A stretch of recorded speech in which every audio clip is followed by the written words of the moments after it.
Hello, my name is Connor Quinlan, and in this video I'm going to talk about different techniques that you can use with your camera and lens to get better AF performance. And I'm talking here in terms of speed and for things such as wildlife and sports photography. So the first thing what I'm basically going to do in this video is I'm just going to go over several things that you can change in your camera and on your lens to get the best AF performance possible. Now, first of all, when it comes to wildlife or sports photography or any type of action photography, it's always important to set your camera to the AFC mode. Now, this should work for just about any camera out there. It just will be a little bit different for models like Canon or Sony or anything else like that. And so how we do that is there's a button right here, and I would switch that to C. And what that is continuous autofocus, meaning that when I focus the lens here, it doesn't actually beep, but it continually focuses, meaning that if I move the camera like so,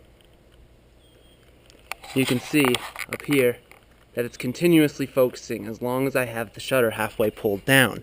That's very important for wildlife as well as sports photography because it allows you basically to track your subjects and keep a good focus on them while they're moving further away or closer towards you.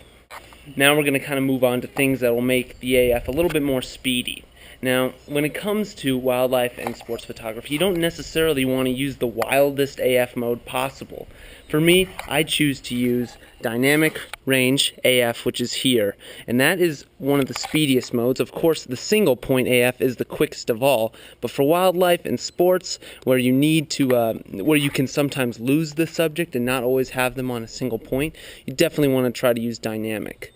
And then what I do after that to get the fastest results possible, you go to your autofocus mode and your settings, which for most cameras that's where it will be, and then you go to 9 point.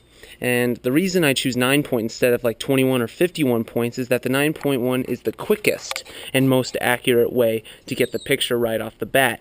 If you use a 21 point or 51 point autofocus system, it'll be a little bit slower autofocus, especially when it comes to low light photography. So choose the lowest amount of points that you can use because that'll give you the fastest AF result. And then a couple other tips that are very useful that can speed up your AF is make sure if it's bright out or if you're using a tripod to turn off your VR because that can just make the autofocus take longer to focus, and a lot of times you don't need that extra time. Another important feature to change is your release priority AF mode, and that's actually what you want to have is the release priority. You can find that in custom settings on most Nikons, and it'll probably be in the same area with Canon and Sony and such.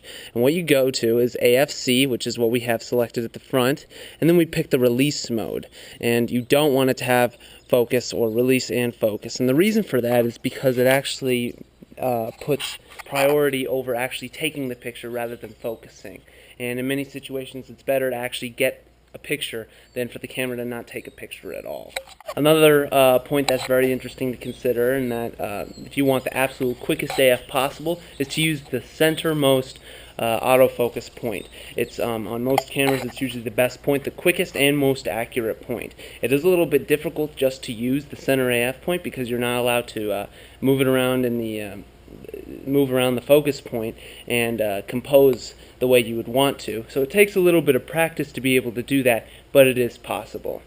And then finally, you also, especially if you have a professional lens such as the 70 to 200 millimeter like I have here, it's important to use the focus range limiter, which is this thing right here. You see you can choose from full or infinity to 2.5 meters. And what you want to do is put it to infinity to 2.5 meters. And that actually reduces the amount of focus that it has to go through by about half. You can see up here, infinity to 2.5 meters is not a very large distance, and it can focus that very quickly. If it's on full though, it would focus past 2.5 meters and go all the way down to the end here, which for most situations, especially wildlife and sports, is not really particularly needed. And trust me, you'll get a lot faster AF lock when you use infinity to 2.5 meter autofocus. And those are just a couple of tips for improving your AF speed.